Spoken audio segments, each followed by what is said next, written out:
Et voilà, je viens de terminer ce chapitre numéro 2, la citadelle de cendres. Alors, de quoi il en retourne? Alors déjà, pour commencer, je dois vous dire que ce scénario est extrêmement difficile, si ce n'est le plus difficile. J'en ai bavé à la fin, 2 abominations à affronter, un chevalier de l'ombre.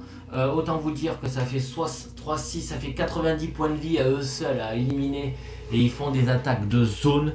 Ils ont énormément de capacités défensives aussi. Bref, j'en ai chié, autant vous le dire. C'était vraiment pas évident. Les ténèbres, je trouve que dans cette extension, sont moins oppressantes que lorsque l'on joue dans les chroniques de Drunagor boîte de base. En effet, bien qu'elle soit là, qu'elle soit enquiquinante, on va pas se le cacher, on n'a pas le stress de vider le sac. Beaucoup moins que dans la première boîte. C'est pas un mal, ça change, c'est tout, c'est très bien. Et ça permet, on va dire, de dire à ceux qui étaient, on va dire, un peu trop pressés dans la boîte de base que cette extension permet d'en sortir, au même titre qu'avec Warmundir, ça n'est plus du tout un problème, cette oppression du sac ténèbres. Au niveau du gameplay, je dis qu'il était extrêmement difficile parce qu'effectivement on a affronté énormément de choses. Je termine avec Jade qui a un trauma, avec Maya qui a un trauma et il reste plus que 2 points de vie. Ça se joue à un déplacement ou à un positionnement des méchants. Donc ça se joue vraiment à rien du tout. Mais on arrive quand même aussi à faire pas mal de dégâts, hein, on va pas se le cacher, mais voilà, la dernière salle représentait plus de 120 points de vie à défoncer, et ça n'a pas été du tout une mince affaire, ça a été très difficile. Donc, qu'en était-il au niveau de ce lore, histoire de vous dire un petit peu.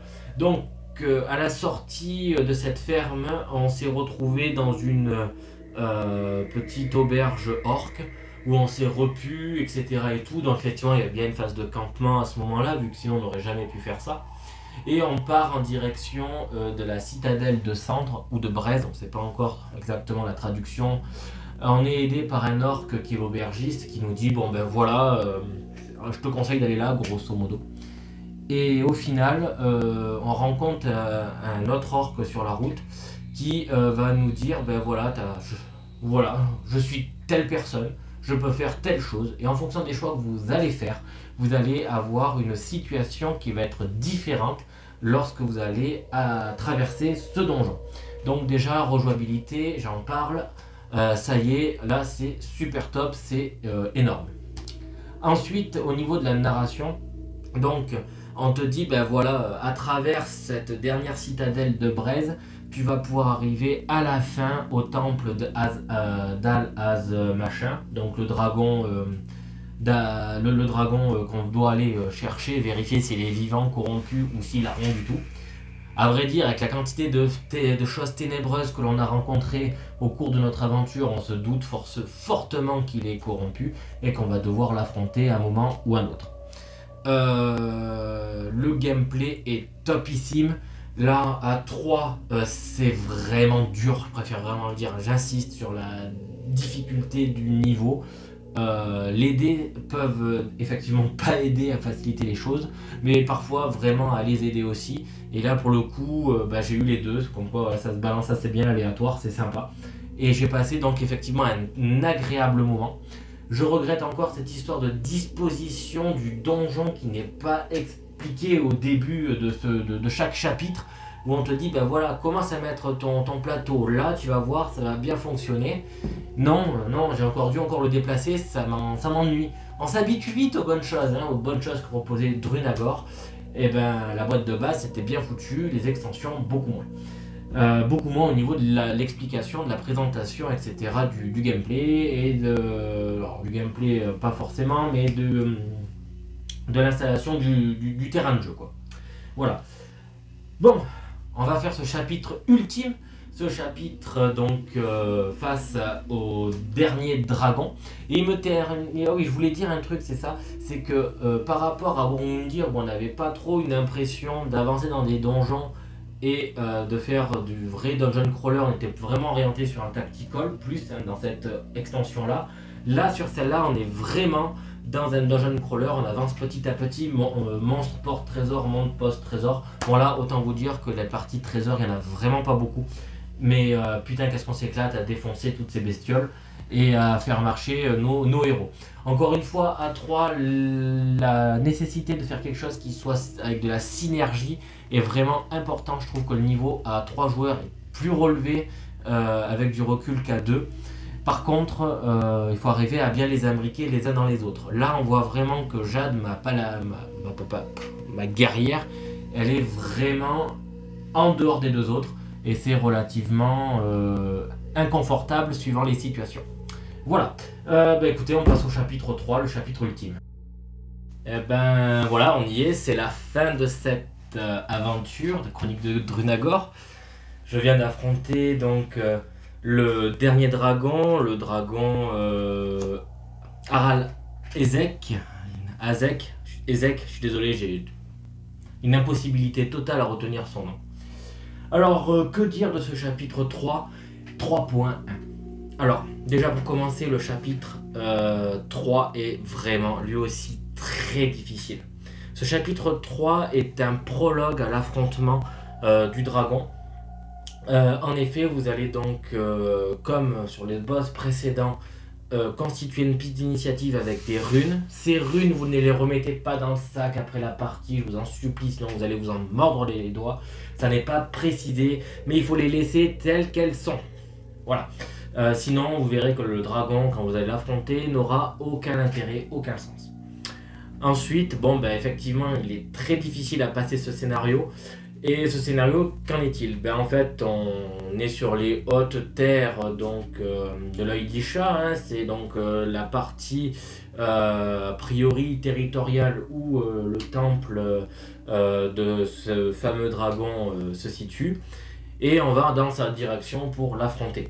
Bon, jusqu'ici au niveau du lore, pas grand chose à dire, si ce n'est qu'il y a une certaine remise en question, des prises de position, etc. qui font que nos héros on va dire, se remémorent tout ce qu'ils ont vécu, entre guillemets, jusqu'à l'affrontement final où ils tombent des nues en voyant que ce dragon est corrompu.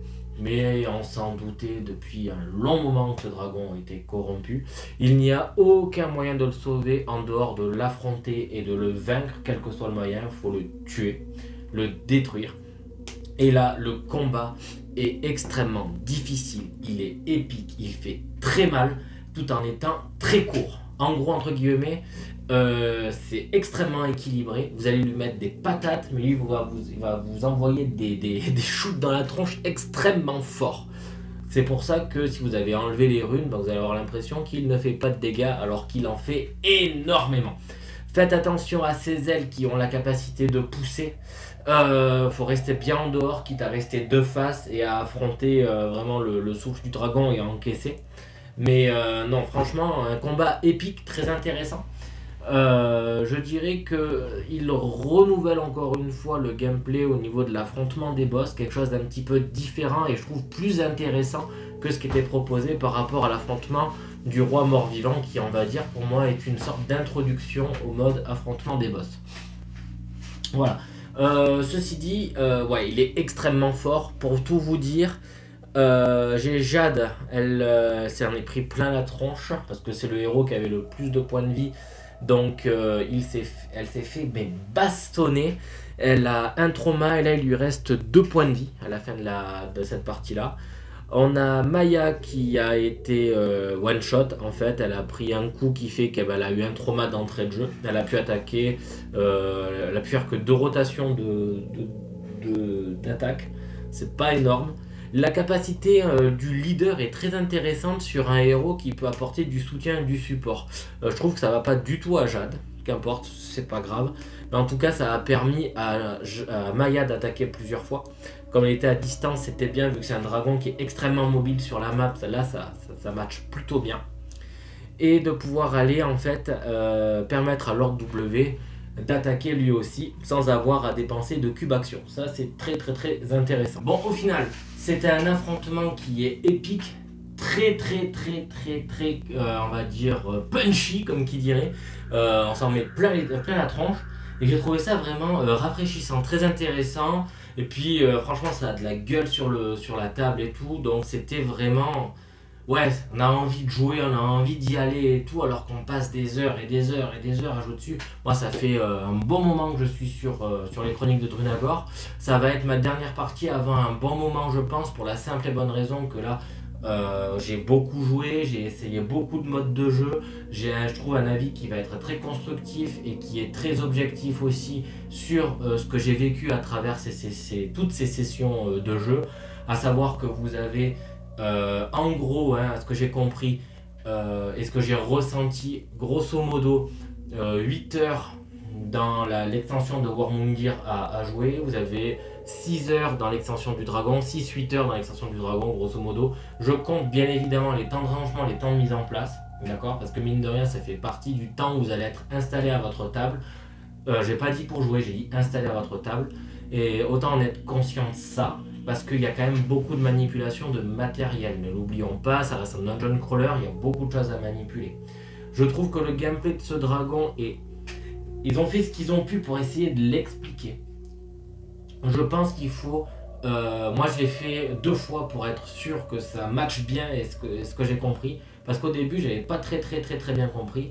Et je pense que ouais, faites un premier essai et ensuite vous le recommencez pour vraiment anticiper et comprendre ce qui se passe. Parce qu'on ne se rend pas compte de la puissance du dragon et exactement s'il a le droit de faire certaines choses ou pas. Parce que c'est pas très bien expliqué. Ensuite, pour poursuivre, je me suis régalé, ça c'est une certitude. Mais je trouve qu'au niveau du lore, on monte vraiment comme d'habitude crescendo. On sent qu'il y a la partie émotion, etc., qu'on a accompli quelque chose de noble à la fin en tuant ce dragon, en le délivrant finalement, en lui permettant donc l'ascension, rejoindre ses frères.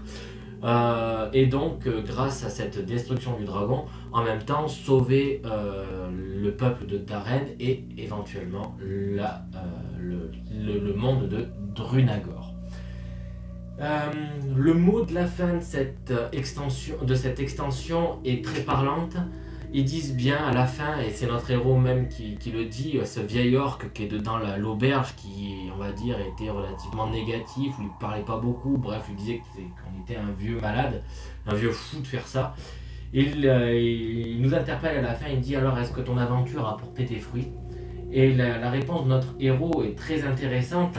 Il n'oublie pas de rester humble et dire qu'il n'a pas eu toutes les réponses qu'il voulait, qu'il espérait, mais en tout cas que le monde des ténèbres ne fait que commencer.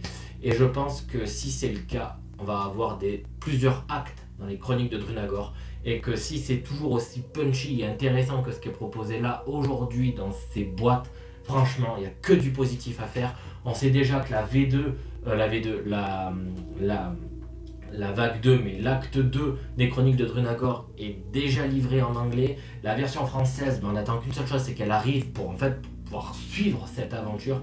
Parce que vraiment, c'est un jeu qui, au jour d'aujourd'hui, je me disais au début qu'il fallait que je me fasse donc mon idée. Il fallait que je sorte des impressions que j'avais, pour au final me rendre compte que le jeu en vaut la chandelle. Il est excellent, tout en étant un minimum, comment dire, oui, on a cette nouveauté, on a un rafraîchissement, on a beaucoup de choses très intéressantes, et j'ai qu'une seule chose à dire, si vous pouvez un jour l'essayer, l'acquérir, faites-le, parce qu'il vaut vraiment le détour. Ah oui, j'allais oublier d'en parler, mais sachez qu'à la fin de cette extension, il y a en plus un mode 1 contre 1 contre 1 contre 1, ou un mode en équipe, où on a le dragon au milieu qui nous attaque, et le but du jeu c'est de survivre. On peut faire des alliances, on peut faire des coups de pute. C'est un mode de jeu qui s'appelle le Colisée corrompu, et ça serait vraiment intéressant de le tester en équipe, en solo, tout seul, en affrontement, parce que c'est une manière de s'opposer à Drunagor, de s'opposer avec nos personnages, et je pense que ça doit être vraiment super fun. Donc voilà, une extension que je vous recommande bien sûr pour avoir la suite de l'aventure dans les chroniques de Drunagor, et bien sûr avoir des réponses sur sur la suite de l'ascension que moi j'ai pas pu avoir parce que je l'ai pas encore fait, parce que j'ai pas pu y avoir accès, parce que j'étais pas assez fort dans la boîte de base des chroniques de Drunagor. Donc voilà, ce sera donc le mot de la fin. Sur ce, on se retrouve très vite pour de nouvelles aventures. Ciao!